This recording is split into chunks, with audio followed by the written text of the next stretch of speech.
Hello and welcome to the BMC MainView Quick Course Training Series. In this session, you will learn the steps necessary to start, display, and manage your DB2 traces using MainView for DB2. Before moving on to the views which you will be using to start, display, and manage DB2 traces, we will start by covering a few rules of thumb for DB2 traces. MainView for DB2 includes the ability to start both summary and detail level DB2 application traces. Remember that executing a detailed DB2 application trace adds additional overhead to your DB2 subsystem CPU utilization and can sometimes even degrade DB2 throughput and performance. Detailed DB2 application traces should always be performed judiciously and should also be limited with qualification criteria which narrows down the scope of the data being traced to just those auth IDs, plans, packages, etc. which you are intending to analyze. By default, all the data captured by MainView for DB2 application traces, both detail and summary level, is stored in memory within the MainView for DB2 product address space or PAS. If a user does not explicitly indicate that the DB2 application trace is to be stored in a trace log dataset, also known as a TLDS, the trace data which is captured and stored in the PAS memory is lost when the PAS is recycled or your ZOS LPAR is IPL. For this reason, it is strongly recommended that all traces which are initiated within MainView for DB2 should always be captured to a physical trace log dataset. By capturing the trace to a TLDS, users may also go back and review and analyze the trace data at a later date as often as is necessary. Any users attempting to start traces within MainView for DB2 must also have the appropriate MainView for DB2 and DB2 subsystem authority to perform the trace. The MainView for DB2 product address space user ID must also have the DB2 authority to start traces. 3 distinct traces are started by default at MainView for DB2 product initialization. The thread hist trace is a summary level application trace which contains data for all completed DB2 threads for each subsystem. The big-elap trace is a summary level application trace which contains data only for those threads that executed over 10 elapsed or wall clock seconds for each DB2 subsystem. The big-elap trace is intended to be an exception trace used for capturing data about DB2 threads that are doing something abnormal. The big-elap trace exception criteria parameters can be modified to capture a variety of exception conditions that may be triggered by DB2 threads. The MV-DB2 DC trace is a summary level application trace which contains data for all completed DB2 threads for each subsystem. This trace is also known as the data collector or DBC trace. The MV-DB2 DC trace is the recommended trace to use for displaying information about DB2 threads. This trace is started and controlled through the DBC address space and is also zip enabled. If you use the DBC to produce MV-DB2 DC traces, you should also consider eliminating the use of the thread hist summary trace, since both the thread hist trace and the MV-DB2 DC trace collect the same thread accounting information. The MV-DB2 DC summary trace provides a more efficient way to collect your thread accounting information since it is zip enabled.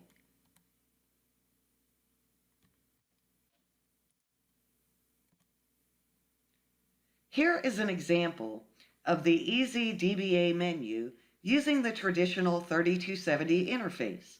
The application traces, which are executed within MainView for DB2, can be accessed from the left-hand side of this menu under the section titled Traces.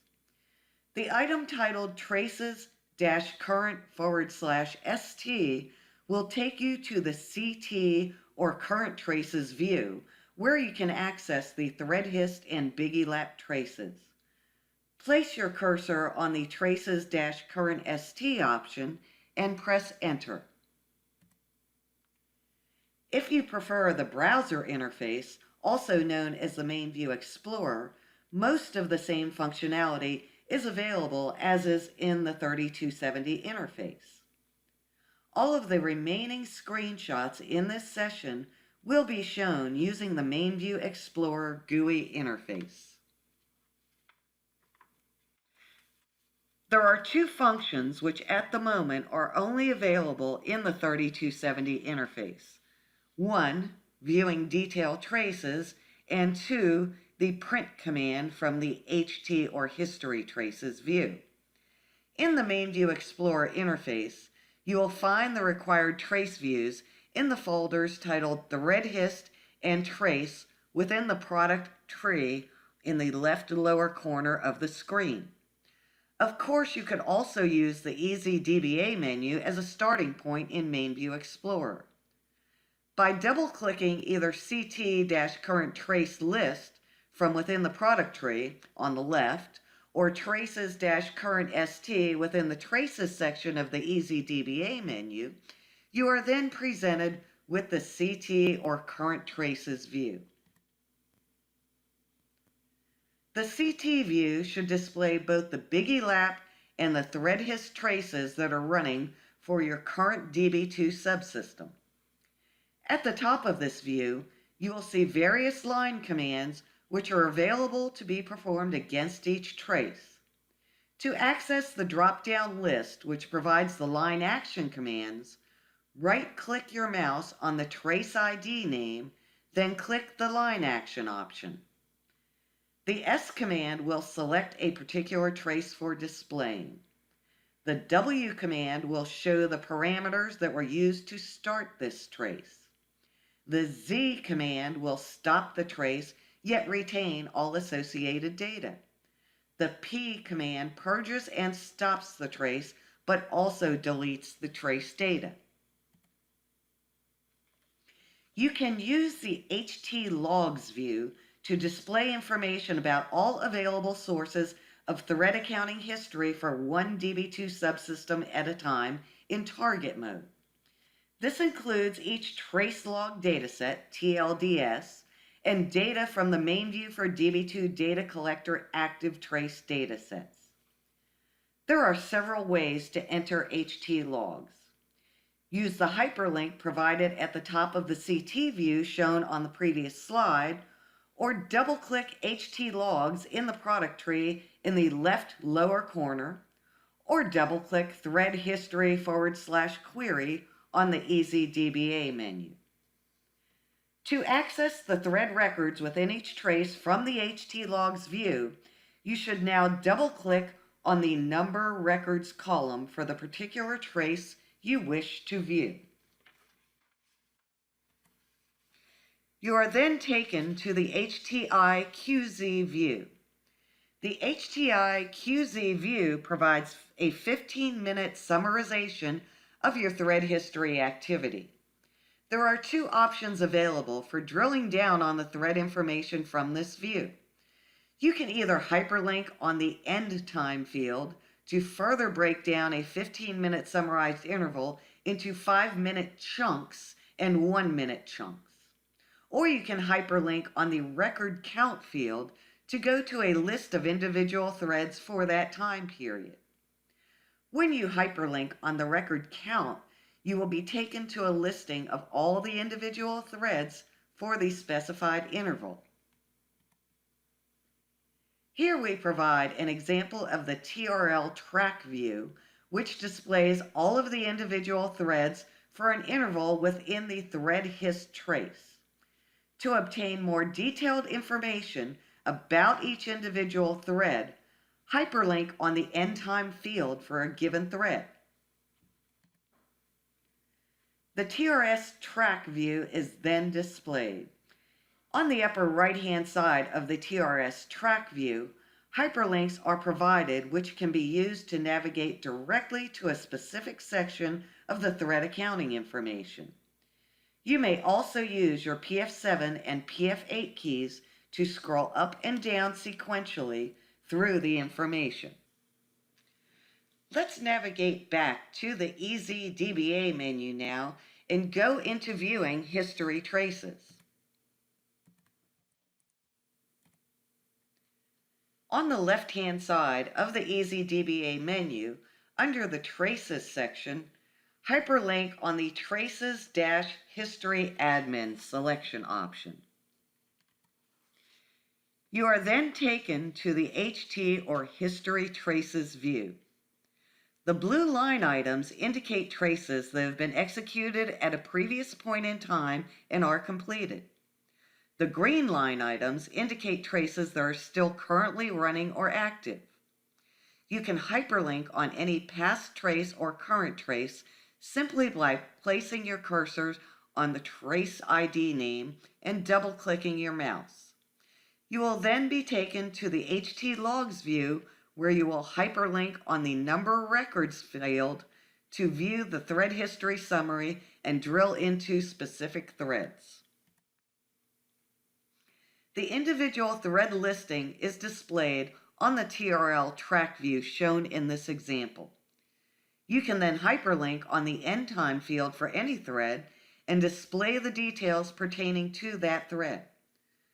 There are also highlighted hyperlinks at the top of the screen which allow you to summarize the list of threads by authorization ID, connection type, plan, time, location, and correlation ID.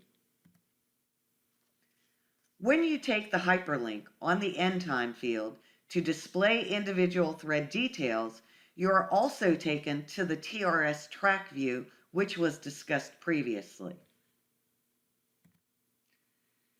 Now let's navigate back to our EZDBA menu once again to start a DB2 trace.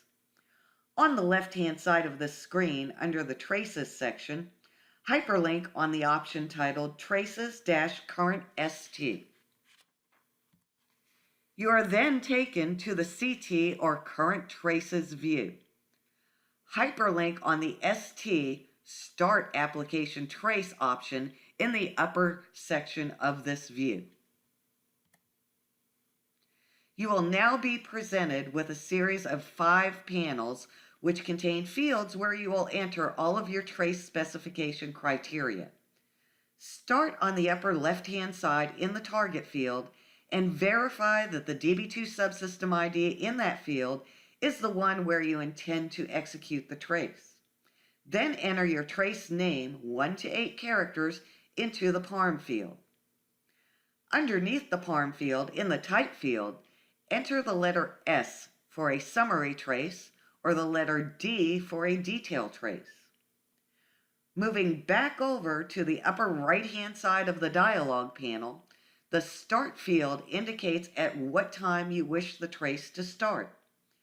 If you do not enter a time in this field, the trace will start immediately after you complete entering all the specific trace criteria. You can enter a start time up to 24 hours in advance, and the trace will not start until this time is reached. Moving on to the Stop time field, you can enter the number of minutes that a trace should run or an actual stop time. If you do not enter a stop time, the trace will run until you stop it manually. The Storage field indicates how much storage is set aside in memory within the MainView for DB2 product address space to store the data before it is written out to physical DASD. It is recommended that you take the default for this field. The Log Track field should always be set to Y, as this indicates that you do want to log the trace to a physical file. The Wrap field indicates how you want the data to be handled when the area in memory where the trace records are stored fills up. Yes indicates that you want to begin wrapping the data in memory from the beginning and overwriting the oldest data. No indicates that you do not want to wrap the data and you will not continue to write any more data to memory. The RST field is the restart field. This indicates how you want to handle the trace should MainView for DB2 be brought down while the trace is running. The hot parameter indicates that when MainView for DB2 is brought back up, you want this trace to be initiated again using all the same parameters as was when it stopped. The purr or purge command indicates that you do not want this trace to be restarted and all associated data for this trace will be deleted. The QIS or quiesce command indicates that you do not want this trace to be restarted. However, you do want to keep all associated data that was collected for this trace prior to MainView for DB2 being stopped. In the title field, provide a meaningful title name so that you can easily identify and differentiate your trace. Under the Specify Additional Trace Options section, let's start with the selection criteria. Put a Y in this field so you will be able to indicate the specific plans, correlation IDs, etc. that you want this trace to run against. The Exception Filters column is used for specifying selection criteria that you want to utilize for limiting what data is actually written to your trace file. The Detail Trace Options field should be set to Y when you are trying to initialize a DB2 Detail Trace. This will allow you to specify what kind of detail trace you will be executing. The Trace Log Dataset Options field should also be set to Y. This will display a dialog panel where you are able to specify the criteria for your physical trace log dataset. Additional trace targets. A value of Y or yes without anything specified in the context field will display a dialog that lists the product's active service points or targets, which can be selected to start or replicate a trace request in another DB2 subsystem. The default is N or no, and no additional traces will be started. When you have entered all of the information on the previous panel, press the OK button, and you are presented with the DB2 Trace Selection Criteria panel. This panel is of particular importance when you are initiating a detailed DB2 trace. When you are starting a detailed trace, you must specify at least one valid plan name or auth ID in the selection criteria of this dialog, otherwise the detailed trace will not be started. If you are not executing a detailed trace and are running a summary trace, these fields are optional. Press OK and you will be taken to the DB2 Trace Exception Filter panel. This panel is used to identify criteria that filters and saves just those records that meet the criteria that is specified on this panel. All these conditions that are shown on this panel are OR conditions, meaning that if any one of these conditions is met, the trace record will be written to the trace file. In this example, we've entered a 5.0 in the CPU field, which indicates that only those threads which execute over 5 CPU seconds will be saved and written to the trace. Press OK, and then you are presented with the DB2 Detail Trace Options panel. The upper section of this panel is used to specify which type of detailed DB2 trace you wish to start. If you want to start a SQL trace, you would put a Y in the SQL column. If you want to start an IO trace, you would put a Y in the IO column. You can have multiple trace types executing in a single DB2 trace. In the Specify Event Compression section, take the default set to Group SQL Y. The Specify Data Collection Buffer Options field indicates how much area in memory and what number of buffers will be used to store your detailed DB2 trace as it is collected. It is recommended that you take your installation defaults for the TR size and TR buff parameters. If you leave the TR buff column blank, this will allow the defaults to take effect and will allocate the maximum number of buffers allowable to store your trace data. When you press OK, you are presented with the Trace Log Dataset Options panel. On the Number of Logs field, you can specify a number from 1 to 99 to indicate the number of physical log files that should be used to store your trace data. The First Log DSN field is used to specify the dataset name for your trace log dataset.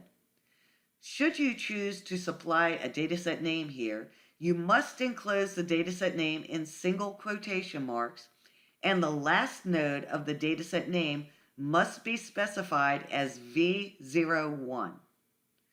Should you choose not to supply a dataset name, it will default to the installation supplied dataset name, which appears in bold print below this field. The dataset name that is specified for your trace log dataset, whether you specify a unique dataset name or the installation supplied default, must have the appropriate RACF, ACF2, or top secret authority so that the MainView for DB2 product address space can allocate and write to that dataset name. The Overwrite Logs field is used to indicate that once all of your trace log datasets are full, you want to begin overwriting those logs from the first or oldest log forward. If you do not wish to overwrite your trace log datasets, place an N in this column, and once all of the trace log datasets are full, trace logging will be stopped. However, the trace will continue to run. The Archive Proc field is used to specify a JES-proc name where you should use program DZTBVUNL to archive a trace log dataset as it fills. The Log Switch Time field is used to provide a specific time at which you want one of the logs to switch. For example, if you wish the log to switch at noon, you would enter 12:00 in the Log Switch Time field. The Disposition field is used to indicate the disposition of your trace log dataset. If you are creating a new trace log dataset, you type new in this field. If you are reusing an existing trace log dataset, you would type old in the disposition field. Supply the volume IDs for one or more DASD volumes in the volume field where the trace log datasets will reside. In the primary cylinders field, provide a number of cylinders that should be allocated for each trace log dataset. Keep in mind that detail traces require more space, so you should adjust the primary cylinders accordingly for detail traces. The dataset DSN suffix is used to designate the last node that will be appended to the data component of the VSAM trace log dataset. You can either take the default of D, or you can supply a 1 to 8 character name of your choosing. If you are an SMS managed shop, you can also supply your SMS parameters to the right. When you have supplied all of the parameters within these 5 dialog panels, you'll be taken back to the Start DB2 Trace Request panel. You must press the OK key one more time from this panel to initiate your trace. If you set up your trace to execute immediately by leaving the start time blank, or if you have set the active trace up to execute in the future and this time has been reached, the status is changed to active. Scroll to the right and make sure that your logging status is active, and you will also be able to see the name of your TLDS or trace log dataset. To see the threads that are captured in your trace, you should hyperlink on the Trace ID name column. When you wish to stop your trace, go to the current or CT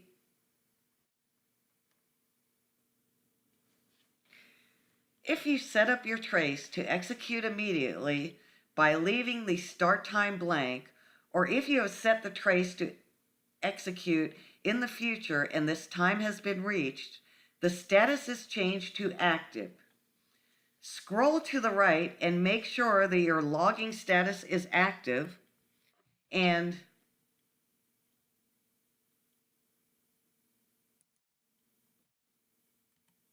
scroll to the right and make sure that your logging status is active, and you will also be able to see the name of your trace log dataset. To see the threads that are captured in your trace, you should hyperlink on the Trace ID name column. When you wish to stop your trace, go to the CT or Current Traces view and right-click on the name of the trace you wish to stop. You will be presented with a drop-down where you will click on Line Action. You will be presented with another drop-down menu where you will select the Stop Trace Line Action. This will stop your trace and the trace logging.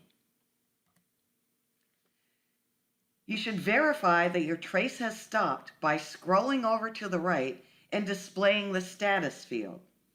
You should see a status of complete when your trace has been stopped.